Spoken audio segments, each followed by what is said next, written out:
Dakota Johnson joins me now. How are you? I'm well. That was such a nice intro. How are you? I'm doing okay. It's a really beautiful film. Congratulations on it. Thank you. How is your pandemic going? What was I watching? I was watching the Jimmy Kimmel thing you did, and I didn't know you were neighbors with Hunter S. Thompson. Yeah, growing up, yeah. Yeah, Hunter lived down the road. Sounds like I think I would have been. I think that would have been a dream to me when I was 16 years old. Oh, for sure. My brother had a mighty good time with him. I just imagine trying to go to sleep and there being guns shot off in the middle of the night, and you know. Yeah, yeah, Uh, precisely that. Exactly that. let's talk a little bit about our friend. Take me back to the first time you read Matthew Teague's story. What jumped out at you? I read the script first, and then I read the article in Esquire, and I just thought it was really like a beautiful portrayal of pretty pure humanity and relationships. I thought it was so brave for Matt to write the article, let alone greenlight a movie to be made based on his article, because, it's not necessarily the kind of story that you would think someone would want to relive, but he sees the beauty and the lessons and the humanity and the compassion inside his life events that I think he knows how profoundly it can affect other people, how widely it can reach other people, and I think it is just brave enough to let this happen. But not only that, I mean, not only did he have to relive it and be able to watch it on screen, but he let you in, Dakota.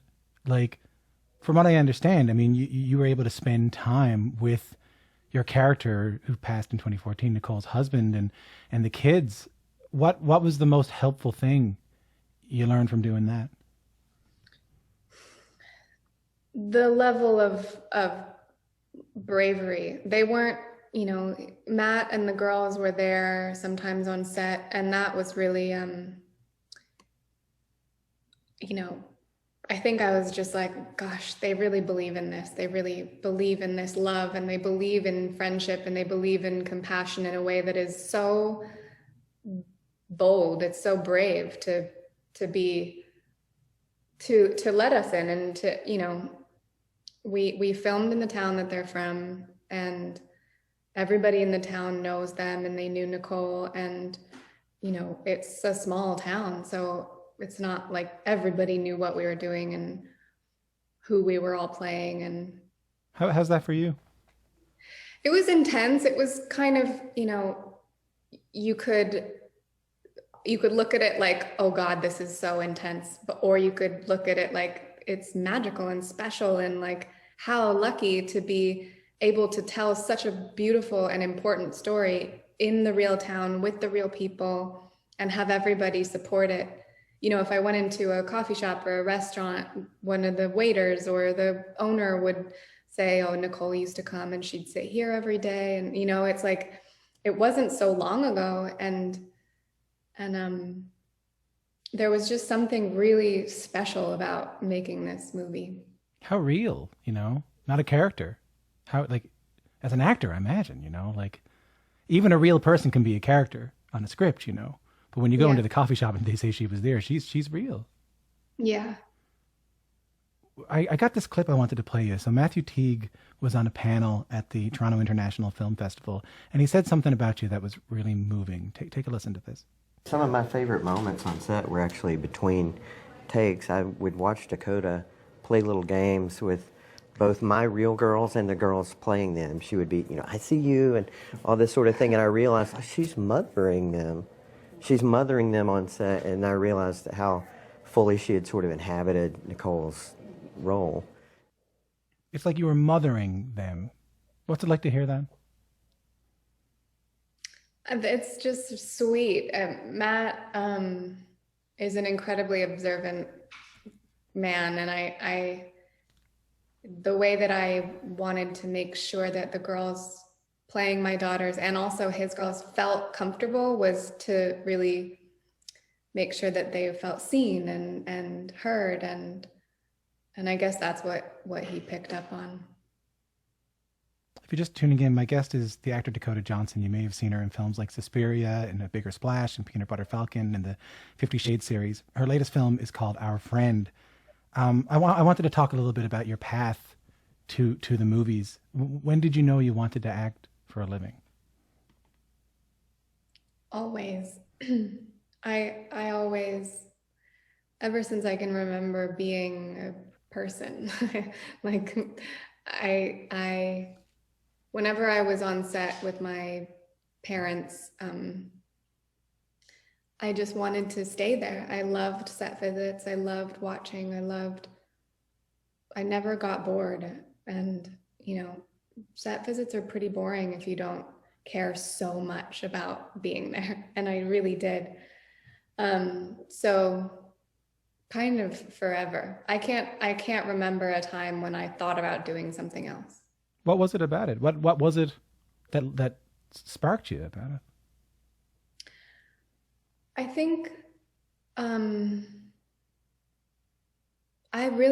don't know how to explain it.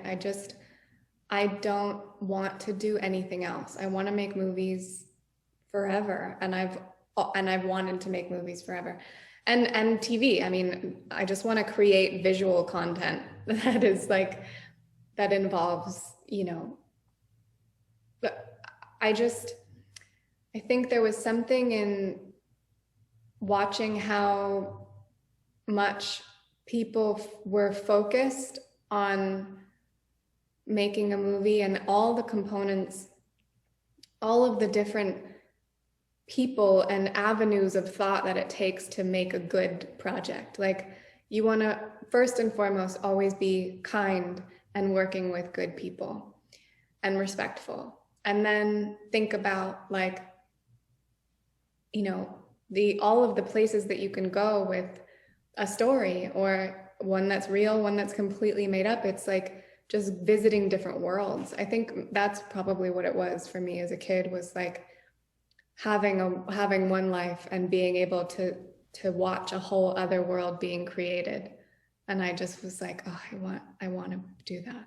And it wasn't an easy path. I mean, as you mentioned, your parents would take you to film sets, and your parents are Don Johnson and Melanie Griffith, and the actor Tippi Hedren is your grandmother. But even though you had, you were born into the industry, you were born into acting. It wasn't always easy for you, and I wanted to talk a little bit about that. I heard this story that your Juilliard audition didn't go incredibly well because of a Radiohead song. Oh my God, yeah. Can you tell me that story? Oh God. I mean, I can't tell you that story. I applied to Juilliard because it was the only college that I thought I wanted to go to. I didn't want to go to college because I wasn't interested in like general education. I grew up going to so many different schools and traveling so much and being homeschooled, and I really struggled with testing, and I really struggled with like time management because I was homeschooled in the years that you learn that stuff. So I didn't go to a real school until I was 10 years old. And then it was like hard for me to be like, okay, so this is how you take a test, and you have to learn it and then regurgitate it. And I was way more of like a visual, tactile learner. I love reading, and I love visiting places. I love traveling and museums and really going deep into learning about one thing. But so then I wanted to make movies. So I just thought, well, I'll apply to Juilliard, where I'll learn how to act really well, as they say they teach people to do. And that was the only place I applied to. And when I went there, it was like you went and you had to prepare 2 monologues, and one was a classic and one was a contemporary. And then they said, when I got there, they were like, speaking to everyone who was auditioning, they said, we'll randomly choose people to sing. And I Oh, was like, good. Great. that sucks for those guys. And then they randomly chose me to sing. And I had not prepared for that at all. So, and Radiohead's album In Rainbows had just come out. Yeah. And it was all I was listening to. So that was the only song that was in my head. And so I sang a Radiohead song, and it was just they were just like, what are you doing? Like, what are you thinking? It was horrible. What did they want you to sing? Something from horrible. Annie or something? But then like I that? think I dodged a bullet. I really did not want to go there. And then like, I think 6 months later, I was working with, I did The Social Network. It's a really amazing story. I mean, I read an interview with you with Vogue years ago, and you talked about your early career, and you said you were fighting, waiting for someone to give me a chance. And I can't imagine what it's like to go from that. I mean, as you mentioned, the Social Network happens, but then the 50 Shades thing happens. That franchise coming with such an intense fandom. It's for a big debut lead role, it's a lot. What was it like stepping into that? That was pretty wild, but Yeah. also I had a good grasp of that character. I Sam Taylor Johnson, who directed the first movie, was really amazing with me, and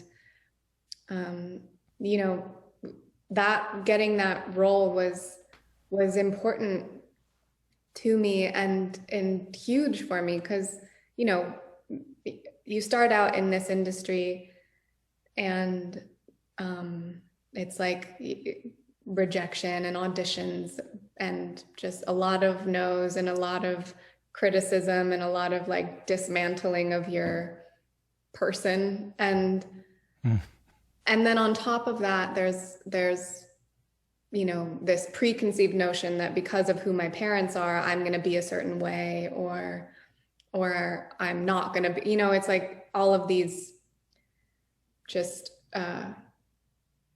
hindrances. But then also people who really believed in me and took chances, like Sam. And it's impossible to kind of really truly understand someone's path in this industry, but I'm very grateful. Well, let me close off this way, because I'm getting the note to wrap up, and I could talk to you all day. I want to go back to our friend. You play a woman with terminal cancer, but the way you play her is very multi-dimensional. There's a tendency when people are suffering, and I've gone through this myself, when people are suffering to have apotheosis put on them, turn them into saints, and that's not what you do in this role. Have you heard from people who have gone through this about your performance? Have I heard from people who have gone through it from Nicole's perspective, or From the family's perspective? From the family? Yeah, some people who have experienced losing loved ones to cancer. But I think it's a hard movie to watch. It's hard to watch even if you haven't experienced that. But I think the most important thing that I've heard is that right now, in this time where millions and millions of people are losing loved ones and losing jobs and losing really big parts of themselves and their lives, that they find some kind of like oneness in this movie. And I think anybody who can find a sense of support right now through any form of art, I think that's the reason why we make it. It's lovely to talk to you. Likewise.